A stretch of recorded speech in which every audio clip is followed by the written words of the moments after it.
Chumripsur, Namaste, hello.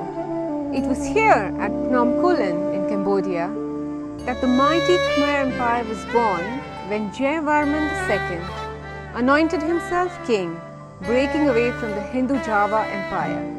In this series, we will see how the Indic influence was absorbed and adopted into the local culture and is still a pivot point around which the Cambodian culture and life revolve. Hello and welcome to Forgotten Temples with myself, Mr. B. Now then, I may be able to guess your initial reaction, which would be, oh, have a look at that grand temple in the background. This is going to be an interesting little adventure. Well, you'd be right on the second half. It will be interesting, I assure you, but this is not our target. Allow me to explain something very briefly. I came here last week to shoot our target temple, but being atop of a mountain, there's not much space. It's very compact and I found it very difficult to film it. So I abandoned the mission. But on leaving, I descended the mountain from this side and everything became clear, because what we're going to do is actually walk on the road where we can find those ancient Hindu gods' footprints, for this is the correct way to get to this temple. And what is bizarre is nobody, and I mean nobody, comes this way. It was an absolute delight to find. So what we have here is what I call a gateway temple. You've got to imagine there's a road that goes through this temple. And as we get closer to our target, there's yet another temple. It is then we ascend up into the sky to look upon those ancient Hindu gods. Here is the first of those two gateway temples, as I call them, that are going to lead us up into the sky to see the main temple, the reason all these were built. And by coming in this way, we are following in the footprints of those ancient Hindu gods and hundreds of thousands of pilgrims over centuries.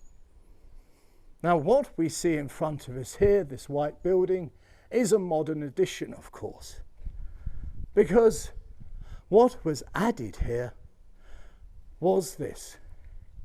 It is a reclining Buddha, but it wasn't always this way, and we need to step to his left and go through here, and then the story will become apparent. Walking through this surreal framework, we start to see the ancient road, now one that is merely a track used by local farmers. And it is down there is the second temple. But up there, atop of that mountain, as they call it, there is where the Hindu gods dwell. It's down the dusty track we have travelled and we've reached here, our second gateway temple. And it is very interesting because if we look to that doorway just there, we have our first encounter, because depicted above that doorway is Vishvakarma. Now, he is the chap who built all the weapons and the tools for the gods, and I find that particularly apt. He is here at the base of the mountain. Directly behind you is a stairway that reaches up into the sky, and up there atop of the mountain is the temple we're aiming for, and it is there that the gods dwell. So we have the gods just above our heads and Vishvakarma here ready to serve. You may need a keen eye to spot me. I'm over here. I'm on the right hand side of your screen, and I'm now descending what was a mighty ancient staircase that leads up to our target temple, which is Chisor. Now, what is wonderful about this temple is we have a plethora of gods. We have Vishnu, we have Shiva, we have Indra, and we have more. And do you remember me saying I came here last week? Well, what happened was I came down to see the temple we've just seen, and then I walked all the way back up, but almost at the top I looked round, and it was then I saw not only this temple, but the first temple we saw far in the distance. All of a sudden, the story clicked. It made sense. This was an ancient roadway. This was the path of the gods. But do you know what confuses me? Is nobody comes this way. They all take this rather modern concrete staircase on the other side.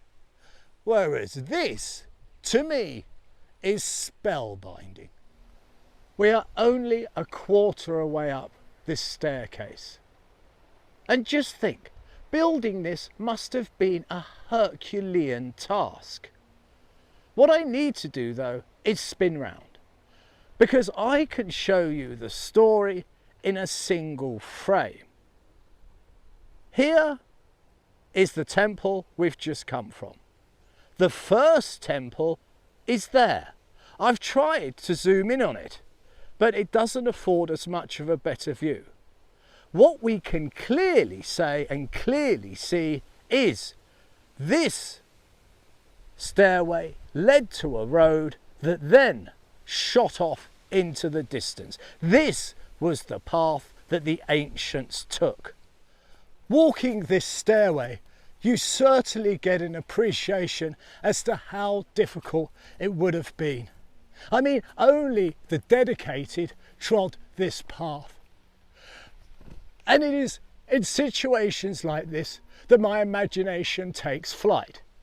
Because I would think with such a hall as this, there would be stall holders right and left, people selling refreshments, because it just makes sense. I mean, look at your image now. You can see the sun is striking me directly, and it is really hard work.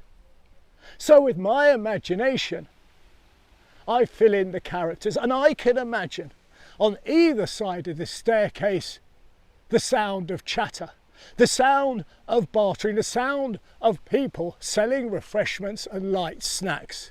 And when one thinks like this, this ancient forgotten staircase comes alive.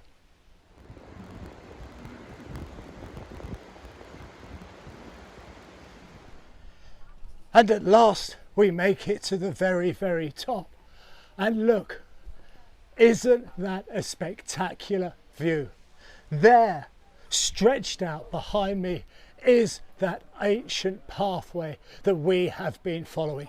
We're now atop of the mountain, and our first delight is literally right there behind the camera. We walk through this doorway and we are greeted not just by a god, but my favourite god.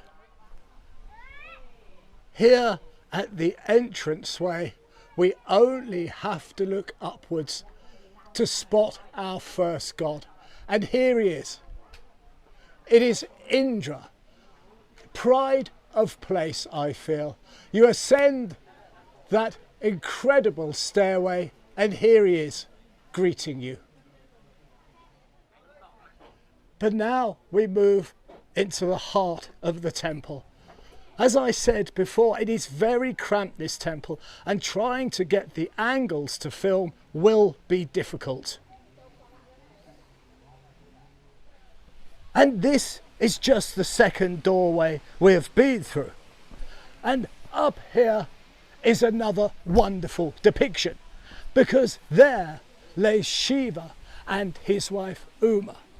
So we come up the grand staircase, we're greeted by Indra, and here, like two wonderful guardians, Shiva and his wife stand above our heads.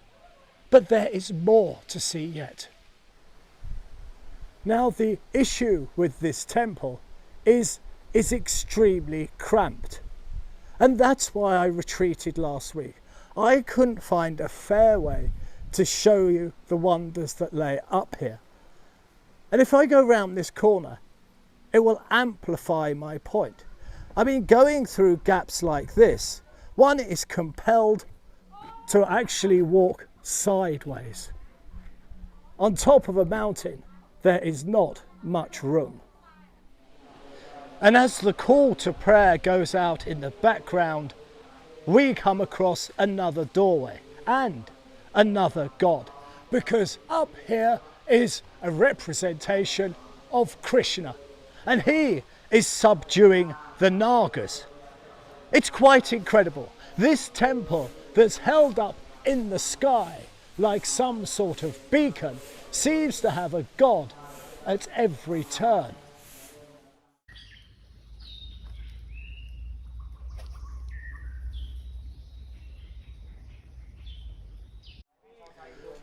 Another doorway, another god.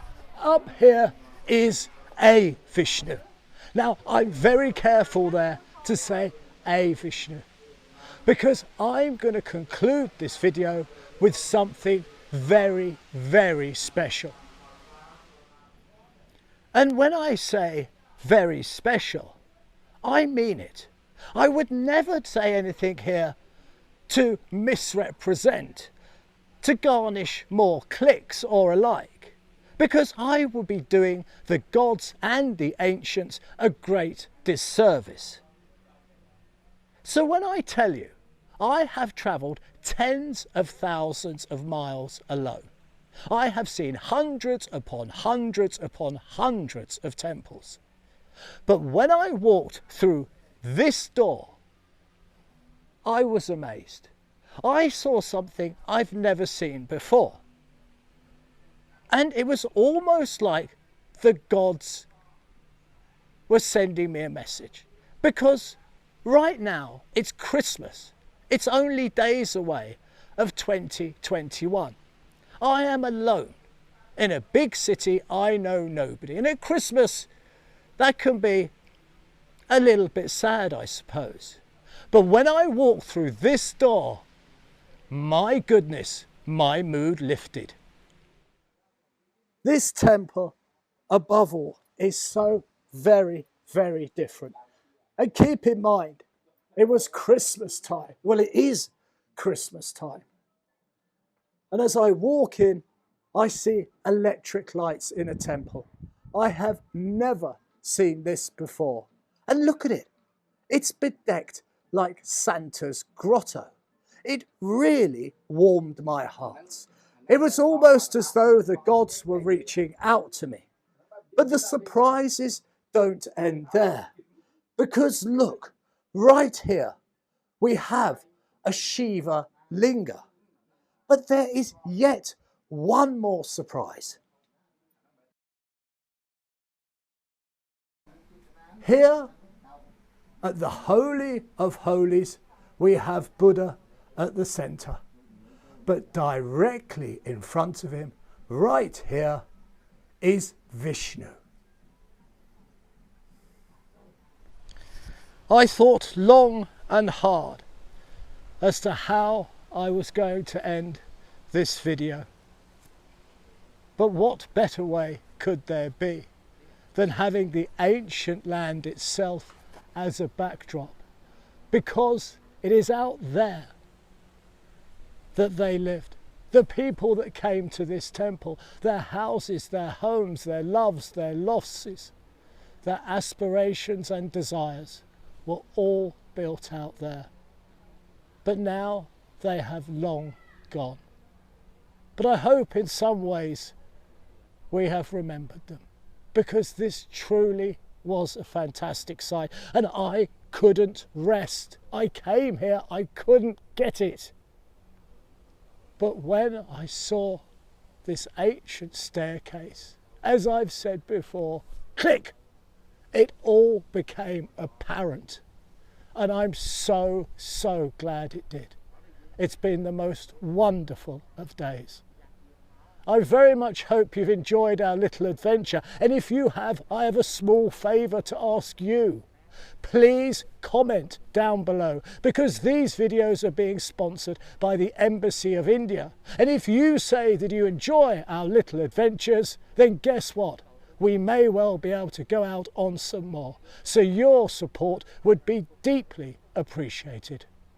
Until next time, this is Mr. B, wishing you absolutely nothing but the very best. You take good care.